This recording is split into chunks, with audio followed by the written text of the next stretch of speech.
Assalamualaikum warahmatullahi wabarakatuh. Mari kita lanjutkan topik manajemen proyek kita, masih tentang project risk management. Cuma kalau minggu lalu kita fokus pada dua metode untuk melakukan risk management, yaitu project risk identification dan juga project risk assessment. Kali ini kita akan fokus bagaimana kita merespon sebuah resiko dalam suatu proyek dan juga bagaimana kita mengevaluasi kinerja dari project risk management kita. Oke, tanpa berlama-lama lagi, marilah kita masuk ke topik kita kali ini. Kalau Anda masih ingat, minggu lalu kita membicarakan dua alat analisis dari project risk management, yaitu kita mengidentifikasi suatu resiko. Kita mencatat resiko-resiko yang mungkin akan terjadi pada proyek kita. Metodenya banyak, bisa menggunakan brainstorming, bisa menggunakan interview, kuesioner, menggunakan panelis khusus yang terdiri dari orang-orang yang memang kompeten di bidangnya, atau kita bisa menggunakan data-data dari proyek tahun lalu. Setelah kita catat, kita melakukan assessment, yaitu kita menghitung keparahan dari masing-masing resiko yang setelah kita catat. Caranya bisa menggunakan probability and impact assessment, yaitu dengan mengalihkan tingkat probabilitas dan juga tingkat impact dari masing-masing resiko.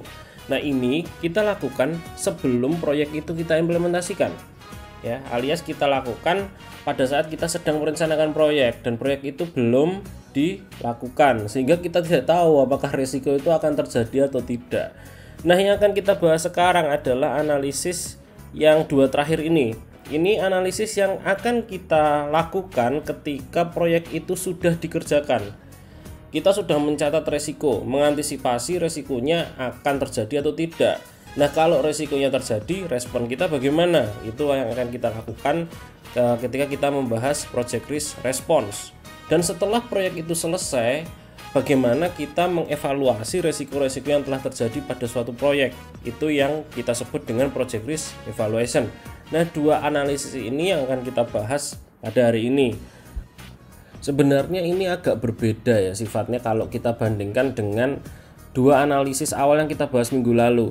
Kalau analisis project risk identification dan project risk assessment itu kita benar-benar menggunakan analisis, alias kita mengkalkulasi, mengukur menggunakan alat ukur tertentu dan metode-metode tertentu. Tapi kalau kita berbicara mengenai project risk response dan project risk evaluation, itu sebenarnya lebih ke aktivitas yang akan kita lakukan. Jadi bukan analisis tapi lebih ke aktivitas, sehingga kadang project risk response ini juga masuk ke dalam BBS. Aktivitas-aktivitasnya akan dimasukkan ke dalam BBS. Nah, kita bahas dulu di aktivitas project risk response. Bagaimana kita merespon suatu risiko yang sudah kita catat sebelumnya, ataupun kita juga bisa merespon suatu risiko yang lupa kita catat sebelumnya. Misalnya kita sudah melaksanakan analisis risk register ya, tapi ternyata pada saat Anda mengimplementasi proyek itu ada risiko yang belum Anda catat. Nah, itu responnya bagaimana? Itu juga perlu kita perhitungkan. Jadi kalau secara definisi project risk response ini adalah kita mengurangi risiko negatif yang mungkin terjadi atau mungkin akan berefek pada proyek kita, tapi kita juga mengantisipasi kalau misalnya ada risiko positif yang bisa terjadi, kita maksimalkan, kita buat itu supaya bisa tercapai atau terlaksana secara efektif. Jadi secara definisi yang dimaksud dengan project risk response ini adalah kita mengantisipasi jangan sampai ada risiko negatif yang terjadi pada proyek kita, dan juga kita mengantisipasi agar risiko positif itu bisa menghasilkan hasil yang maksimal pada proyek kita. Nah, aktivitasnya ada dua. Yang pertama adalah Anda menyiapkan cara untuk merespon risiko tersebut. Aktivitas ini sebenarnya tidak dikerjakan pada saat Anda mengimplementasi proyek, namun dikerjakan sebelum implementasi, alias pada saat Anda selesai mengukur masing-masing impact dan probabilitas dari risiko yang telah Anda catat. Itu mungkin Anda sudah harus memikirkan bagaimana kita merespon kalau misalnya risiko itu terjadi. Jadi sebelum implementasi proyek, Anda sudah siap-siap ada suatu langkah yang bisa Anda ambil jika risiko itu terjadi. Mungkin kalau Anda tahu ketika ada bencana alam terjadi gitu ya, misalnya itu tim SAR itu sudah mempunyai langkah-langkah yang bisa mereka lakukan untuk memitigasi itu. Misalnya bencana alamnya ini kondisinya waspada, apa yang kita lakukan. Kalau naik jadi siaga, apa yang kita lakukan. Kalau naik jadi awas, itu apa yang kita lakukan. Itu mereka sudah menyiapkan sebelum resiko itu terjadi. Nah, ini kita lakukan pada saat proyek belum kita implementasikan. Namun ketika proyek sudah diimplementasikan, yang kita lakukan ya kita merespon. Kita melakukan dengan aksi, tidak hanya dengan planning saja. Yang kita bahas kali ini akan secara khusus kita membahas ke aktivitas kedua ini. Bagaimana kita mengimplementasi respon dari sebuah risiko proyek. Untuk merespon risiko, ada baiknya Anda mempersiapkan beberapa dokumen yang bisa membantu Anda sehingga Anda bisa merespon risiko itu menjadi lebih baik lagi. Nah, beberapa dokumen yang bisa Anda persiapkan antara lain adalah keempat poin ini ya. Daftar risikonya, lalu juga tingkat keparahan dari masing-masing risiko tersebut, lalu juga siapa pihak yang menjadi sumber atau yang bertanggung jawab atas risiko tersebut. Dan yang keempat adalah suatu daftar yang menjelaskan dari manakah risiko itu berasal. Nah, keempat poin ini Anda bisa melihat ketika Anda sudah selesai membuat risk register yang kita pelajari minggu lalu. Jadi keempat poin ini ada di risk register ya. Misalnya contohnya di kalau Anda mau ingin tahu risk owner ya, sumbernya dari mana, sumber risiko itu dari mana, Anda tinggal melihat RBS-nya. Kalau Anda ingin melihat faktor yang menjadi penyebabnya, Anda tinggal lihat risk agennya. Jadi semuanya ada di risk register kalau misalnya Anda membuat risk register itu secara lengkap. Nah, selain keempat dokumen ini yang sudah ada di risk register tersebut, Anda baiknya Anda mempersiapkan 2 dokumen tambahan lagi. Yang pertama adalah perencanaan biaya dan juga jadwal. Kalau misalnya Anda merespon risiko, itu tentu saja akan berpengaruh pada jadwal dan biaya proyek Anda. Bisa jadi karena ada risiko yang terjadi, biaya proyek Anda itu menjadi lebih banyak dan jadwalnya mungkin bisa terdapat delay atau ada beberapa aktivitas yang terpaksa dihentikan atau diperpanjang waktunya karena ada risiko yang terjadi. Nah, untuk mengetahui apakah respon terhadap risiko ini itu akan berpengaruh kepada jadwal dan juga biaya proyek Anda, baiknya Anda juga merencanakan hal tersebut.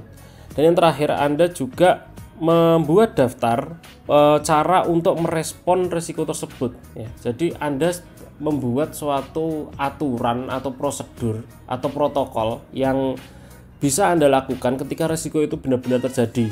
Jadi sebelum Anda merespon risiko tersebut, Anda juga mencatat langkah-langkah respon itu caranya bagaimana.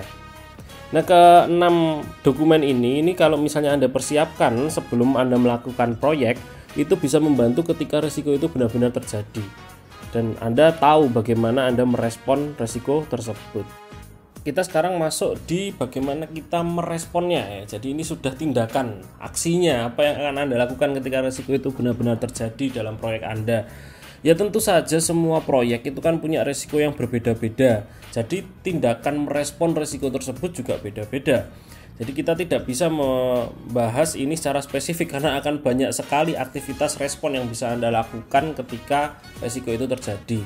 Nah, di sini kita bahas berdasarkan metodenya saja. Ada 3 metode yang bisa Anda lakukan ketika risiko yang sudah Anda catat sebelumnya itu benar-benar terjadi. Metode yang pertama adalah Anda menghindari risiko tersebut. Jadi sebisa mungkin risiko itu tidak terjadi. Caranya bagaimana? Ada beberapa cara yang bisa Anda lakukan untuk menghindari atau mencegah risiko itu terjadi. Yang pertama adalah Anda merubah perencanaan proyek Anda. Kalau misalnya setelah Anda melakukan risk assessment, Anda melihat banyak sekali risiko kritis yang mungkin terjadi pada proyek Anda ganti rencana proyek Anda menjadi resikonya menjadi lebih sedikit gitu. Resikonya menjadi tidak separah perencanaan sebelumnya. Yang kedua, Anda juga bisa mengubah requirement-nya ya, untuk menghindari adanya perbedaan dari apa yang Anda rencanakan dan realita yang terjadi. Nah, ini caranya bagaimana? Ya, Anda memodifikasi jadwalnya, lalu juga biayanya dan juga aktivitas-aktivitas yang Anda lakukan. Jadi, proyek ini fokus di 3 hal itu ya, scope, lalu juga schedule dan juga budget. Schedule-nya, budgetnya, lalu juga aktivitas-aktivitasnya itu Anda ganti saja menjadi lebih setidaknya lebih tidak berisiko lah. Misalnya kalau Anda mencatat bahwa schedule-nya ini hanya 3 hari untuk proyek yang sangat besar, itu tentu saja sangat berisiko gitu. Anda bisa mengubah misalnya ya jangan 3 hari lah, misalnya dibuat 1 bulan atau 2 bulan, itu tentu saja meminimalisir resiko dan mencegah resiko-resiko yang mungkin terjadi karena jadwal yang mepet itu membuat proyek Anda gagal atau tidak berjalan dengan baik. Nah, yang ketiga, Anda bisa hiring ya, Anda bisa merekrut project team atau tim baru atau member baru yang punya pengalaman ya, sehingga mereka misalnya sudah pernah mengalami resiko tersebut, sehingga mereka tahu bagaimana cara menghindari resiko itu ketika terjadi. Itu juga bisa Anda lakukan, tapi tentu saja meng-hire atau merekrut orang yang berpengalaman itu, yang pertama tentu ada biaya lebih yang perlu Anda keluarkan karena Anda merekrut sumber daya manusia baru. Yang kedua, mencari orang yang benar-benar berpengalaman itu juga bukan hal yang mudah gitu. Apalagi kita bicara resiko di mana kita tidak tahu apakah itu akan terjadi atau tidak. Namun kalau misalnya resiko itu benar-benar terjadi dan Anda harus menghindari itu karena sangat berpengaruh pada output proyek Anda, ya Anda kalau bisa ya mengorbankan beberapa budget Anda, anggaran Anda untuk meng-hire seseorang yang benar-benar profesional menangani resiko tersebut. Dan yang terakhir, Anda juga bisa menggunakan metodologi lama ya, perencanaan lama, strategi lama, lalu cara-cara untuk mengerjakan proyek yang lama daripada menggunakan teknologi baru. Kenapa? Karena kalau kita menggunakan cara-cara lama itu sudah pernah dilakukan sebelumnya. Sedangkan kalau kita menggunakan cara baru itu ya beresiko karena kita belum pernah melakukan cara itu sebelumnya gitu. Jadi kalau misalnya Anda ingin menghindari resiko, ya Anda kalau bisa tidak terlalu banyak melakukan improvisasi, tidak terlalu banyak menggunakan cara-cara baru, gunakan saja cara-cara lama, itu lebih aman dari segi resiko. Yaitu beberapa poin yang bisa Anda implementasikan ketika Anda merespon adanya resiko dan Anda ingin menghindari resiko tersebut. Cara kedua adalah Anda mentransfer resiko tersebut ke pihak lain. Jadi kita tidak menghilangkan resiko ya. Kalau avoiding risk ya, mencegah atau menghindari resiko, itu kita menghilangkan resiko, meminimalisir atau menghilangkan resiko itu agar jangan terjadi. Kalau transferring risk ya, mentransfer resiko, itu resikonya tetap akan terjadi, tapi Anda bebankan resiko itu tidak hanya kepada Anda tapi juga kepada pihak lain ya, sehingga Anda tidak menanggung resiko itu sendirian. Pada saat resiko itu benar-benar terjadi, Anda bisa diringankan tugasnya atau beban Anda oleh pihak-pihak lain. Caranya bagaimana? Ya contohnya Anda menggunakan insurance ya, asuransi misalnya ya. Jadi ketika suatu risiko terjadi, misalnya ada kecelakaan kerja gitu. Kalau misalnya tenaga kerja proyek Anda itu tidak diasuransikan, Anda harus menanggung biaya pengobatan pekerja Anda yang terkena kecelakaan kerja tersebut. Tapi kalau sudah ditanggung oleh asuransi, maka pihak asuransilah yang akan membayar kecelakaan kerja tersebut, biaya pengobatan kecelakaan kerja tersebut, sehingga dari segi biaya resikonya itu ditransfer ke perusahaan asuransi.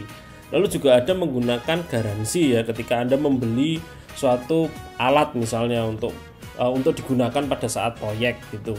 Ketika Anda ada garansinya, ketika alat tersebut ada garansinya, ketika misalnya terjadi sesuatu yang tidak diinginkan, misalnya alat tersebut rusak, error, terbanting, atau pada saat pengiriman terjadi cacat produk, misalnya pada saat pengiriman ada sesuatu yang membuat alat tersebut rusak, itu ada garansinya, sehingga pihak penjualnya itu juga menanggung sebagian risiko tersebut.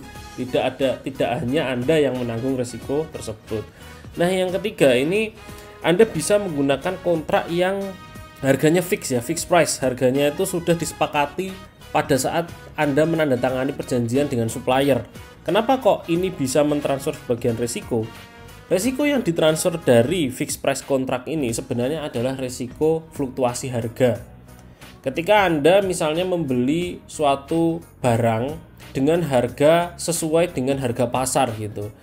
Harga pasar ini kan sebenarnya berisiko untuk naik dan turun ya. Hari ini harganya murah, besok bisa aja harganya mahal gitu. Kalau misalnya Anda sudah setuju dengan penjual itu, kalau saya membeli barang ini harganya fix, harganya sudah kita sepakati sebelumnya, biarpun fluktuasi itu terjadi, itu Anda bisa mengurangi resiko anggaran, Anda bisa mengurangi resiko Anda harus membayar harga yang mahal karena ada fluktuasi harga pasar.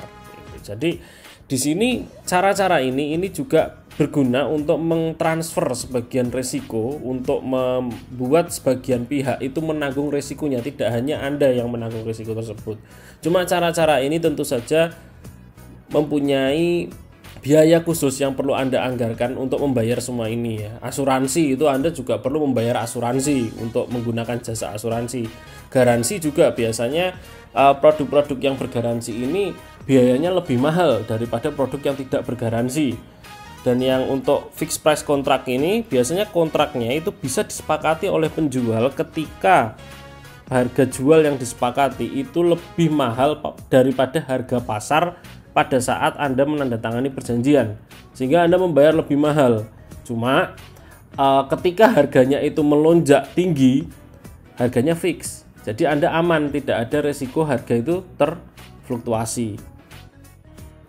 Cara ketiga ini disebut dengan mitigasi. Mitigasi itu kita mengurangi kemungkinan dan juga impact dari resiko yang terjadi.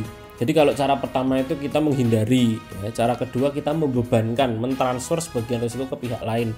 Dan cara ketiga ini kita memitigasi, mengurangi kemungkinan atau impact-nya dari resiko yang terjadi tersebut. Bagaimana caranya? Kita menambah aktivitas yang bisa mengurangi kemungkinan dan juga impact resiko tersebut. Contohnya seperti kita melakukan tes ya sebelum proyek itu kita implementasikan. Ya, misalnya kita ingin membuat suatu mobil gitu ya, kendaraan. Ini adalah proyek pengembangan suatu mobil atau kendaraan. Kita ingin ngetes apakah rem dari mobil tersebut, pengereman mobil tersebut, sistem pengereman itu berjalan dengan sempurna atau tidak.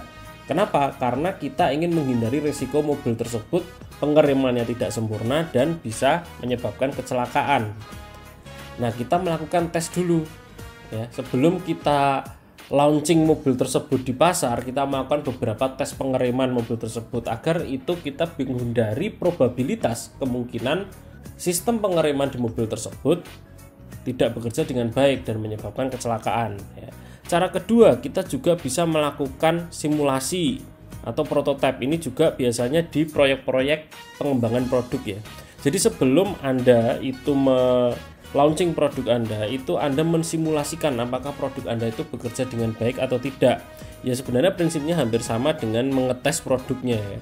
Kita melakukan simulasi gitu. Kalau misalnya ambil contoh kasus mobil tersebut ya, kita ciptakan dulu prototipe mobilnya ya. Kita ciptakan produk yang serupa dengan produk yang akan dijual, tapi kita gunakan tidak untuk dijual tapi untuk dites apakah sistemnya bekerja dengan baik, pengeremannya bekerja dengan baik, kelistrikannya bekerja dengan baik atau tidak. Lalu kita coba tes di jalan raya ya, atau kalau Anda sering mendengar istilah test drive ya, kita mengecek atau mencoba mobil tersebut di jalan raya sebelum kita membelinya agar kita tahu apakah mobil ini berisiko atau tidak gitu. Jadi dengan adanya aktivitas-aktivitas yang ditambah seperti melakukan tes dan simulasi ini bisa mengurangi kemungkinan adanya resiko yang terjadi atau kita sebut dengan mitigasi ya.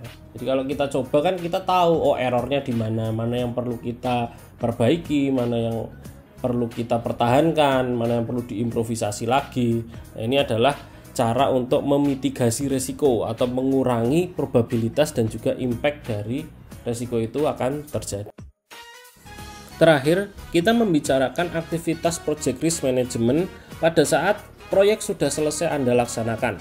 Ya, apa yang harus Anda lakukan? Yang harus Anda lakukan adalah mengevaluasi project risk management Anda. Anda melakukan evaluasi dari resiko yang telah terjadi selama Anda mengerjakan proyek tersebut. Evaluasi ini itu umumnya dia menghasilkan beberapa luaran atau output. Umumnya ada 3 luaran ini ya: change request, risk register update, dan juga recommended action. Ini adalah dokumen-dokumen yang Anda buat setelah Anda selesai mengerjakan proyek. Yang pertama, change request. Change request ini adalah dokumen yang berisi daftar apa yang harus Anda ganti untuk mengantisipasi risiko yang terjadi. Misalnya ada risiko jadwal molor, nah itu Anda catat. Awalnya Anda menjadwalkan itu berapa hari karena ada risiko, akhirnya molor berapa hari itu Anda catat.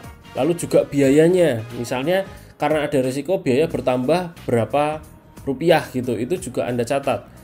Lalu juga bisa aktivitasnya, karena ada risiko Anda terpaksa melakukan simulasi atau tes tadi untuk proses mitigasi, itu juga Anda catat. Ada beberapa aktivitas yang ditambahkan selama proyek itu berlangsung. Lalu juga risk register ini perlu Anda update, perlu Anda perbarui setelah Anda selesai mengerjakan proyek. Kita membuat risk register awal itu kan pada saat Anda proyek itu belum berlangsung ya. Jadi pada saat Anda masih mengidentifikasi risiko yang kemungkinan terjadi. Nah, setelah proyek itu berlangsung kan pasti ada risiko yang sudah Anda catat tapi ternyata tidak terjadi, atau risiko yang belum Anda catat tapi ternyata terjadi. Nah, itu Anda update, Anda perbarui risk register Anda sesuai dengan apa yang Anda alami setelah proyek Anda itu sudah Anda kerjakan gitu. Ternyata misalnya ada 5 resiko gitu yang tidak Anda catat tapi ternyata terjadi pada saat proyek Anda. Nah, ini Anda catat juga di risk register, ternyata resiko-resiko ini terjadi pada saat kita mengerjakan proyek tersebut, gitu Anda catat. Nah, yang terakhir adalah Anda memberi rekomendasi ya. Jadi Anda ketika Anda sudah mengetahui, Anda sudah mengalami resiko tersebut, Anda memberi rekomendasi bagaimana kita meresponnya gitu. Kenapa kok kita harus mencatat itu? Ya untuk menjadi bahan pembelajaran di proyek-proyek selanjutnya. Apalagi kalau proyek ini adalah proyek yang repetitif ya. Misalnya setahun sekali pasti dilaksanakan proyek tersebut. Nah, Anda untuk membantu pelaksanaan proyek-proyek di tahun berikutnya, itu Anda berikan rekomendasi. Ketika risiko ini terjadi, sebaiknya Anda melakukan A. Ketika risiko ini terjadi, Anda melakukan tindakan B dan seterusnya.